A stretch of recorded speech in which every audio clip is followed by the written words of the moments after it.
doctor José Luis Abogal, quien es un médico internista de la ciudad de Nueva York, para hablar acerca de un tema muy importante y son las nuevas medidas que ha puesto la ciudad para aminorar el consumo de alcohol por parte de la comunidad. Doctor, recientemente la ciudad ha puesto estos anuncios ante la comunidad que se van a poner en práctica en los próximos días. Desde su perspectiva médica, ¿cómo usted considera el consumo excesivo de alcohol en la población neoyorquina? Siendo, Jorge, un problema de salud pública bastante importante. Se considera que por lo menos el 17% de los adultos tiene algún tipo de problema con el consumo de alcohol. Cuando se habla de consumo excesivo, de una manera aguda en las mujeres, que es el consumo de cuatro o más bebidas ah, alcohólicas o cinco o más en los hombres de una manera aguda. Y en una semana, más de 8 en las mujeres y 15 en los hombres. También se ha visto un aumento en los últimos años de los riesgos de hospitalización, alrededor de un 12% con problemas relacionados con el consumo excesivo de alcohol. Ahora, doctor, ¿usted considera que estas medidas que busca imponer la ciudad, teniendo en cuenta que una de ellas es limitar la publicidad y la otra la disponibilidad del alcohol, cree usted que estas restricciones realmente sí pueden tener un impacto positivo en la salud pública?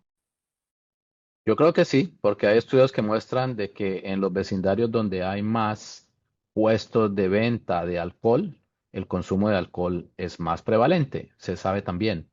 Sin embargo, hay estudios que muestran de que el, solamente limitar la publicidad no es suficiente. Se deben hacer otras medidas, además de eso, para que haya un impacto en la salud pública. Ahora, en su experiencia, ¿cuáles son los principales efectos físicos y digamos que mentales que genera el consumo frecuente del alcohol en la población que suele subestimar? Bueno, de manera clásica se ve y se habla y la gente lo más popular que conoce es el daño al hígado. El hígado es un órgano que tiene una reserva bastante grande. Entonces, para que la gente sufra problemas de cirrosis, que es lo que más se ve relacionado con el consumo de alcohol, pues se tarda realmente varios años en que esto sucede. Pero una vez que el daño al hígado se da, realmente es de manera irreversible. Desafortunadamente no hay una manera de hacer como por ejemplo con los riñones, de que la gente va a diálisis. La gente que ya tiene un daño hepático es un daño que es grave, que puede llegar a ser severo y la enfermedad, el curso de la enfermedad y la muerte de estas personas que mueren con cirrosis es bastante trágica. Eso es uno de los más clásicos. Los otros es el daño al páncreas también, el cual también tiene cierto potencial de aguante, de reserva, pero una vez que se daña, entonces la gente sufre de pancreatitis crónica, entonces empieza a tener problemas con el manejo del azúcar y la digestión y todo esto que tiene que ver con el trasto intestinal. Una de las cosas que la gente tal vez no asocia con el consumo de alcohol es, por ejemplo, las enfermedades del corazón. El corazón se daña también con el exceso de alcohol. Hay una cardiomiopatía alcohólica que se llama. También la presión se sube. También hay un riesgo adicional de demencia en la gente que consume alcohol, porque el alcohol es tóxico para las neuronas cuando es de manera repetitiva. También otro que se ve y se asocia es el cáncer. El cáncer generalmente del tracto gastrointestinal, desde la boca, la garganta, el esófago. Todos estos órganos se ven dañados por el alcohol, que es una sustancia tóxica.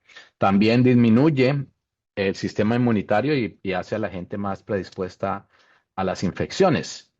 Otra de las cosas que se ve afectadas es pues problemas de salud mental. El alcohol de por sí en el momento agudo pues te causa una cierta euforia, pero en general tiende a asociarse con depresión y riesgo de suicidio, el daño de las relaciones interpersonales, el trabajo, etcétera. O sea que es algo bastante complejo. Todo lo que puede dañar el alcohol definitivamente es algo bastante severo. Ahora hablemos del papel de las instituciones médicas y de los profesionales, y más que todo en esa transición de poder de acostumbrar prácticamente a las personas a ese consumo responsable del alcohol.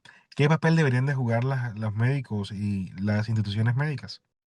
Bueno, ciertamente los médicos tenemos una responsabilidad en cuanto a educar a los pacientes de eso y hacerle las preguntas correspondientes cuando los vemos en las clínicas, los consultorios y los hospitales.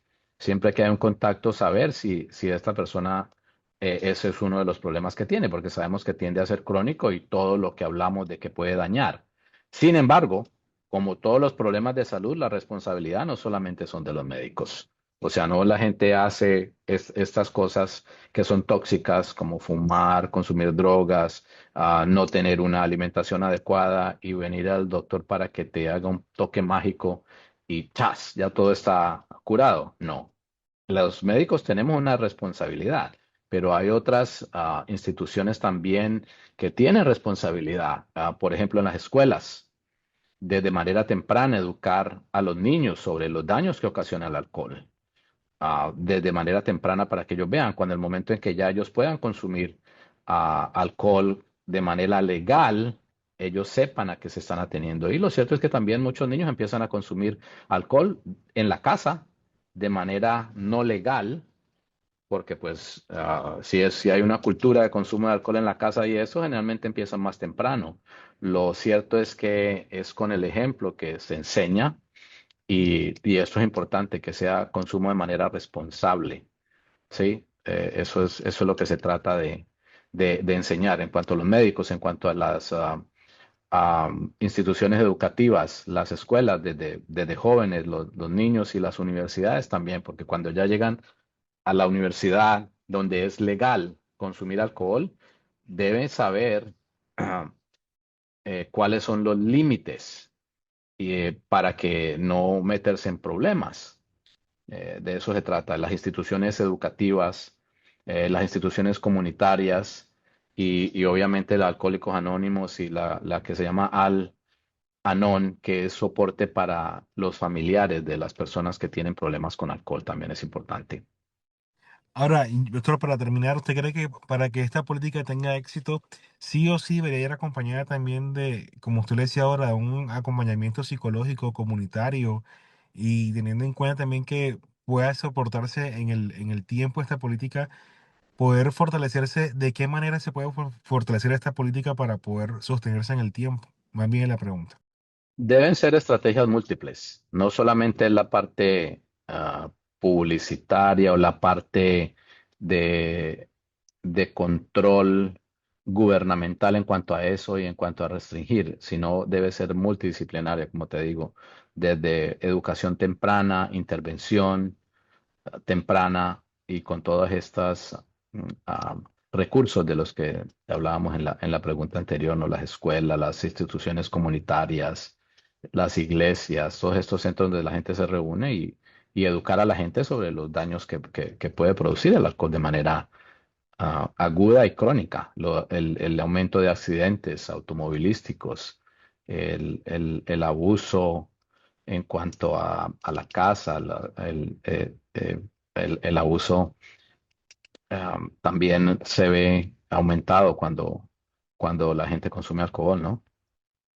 Doctor José Luis Sabogal, gracias por su tiempo acá en Cuaratín Hispano y siempre estamos dispuestos a poder conocer su concepto con referente a cualquier otro tema. Muchas gracias, Jorge. Un placer.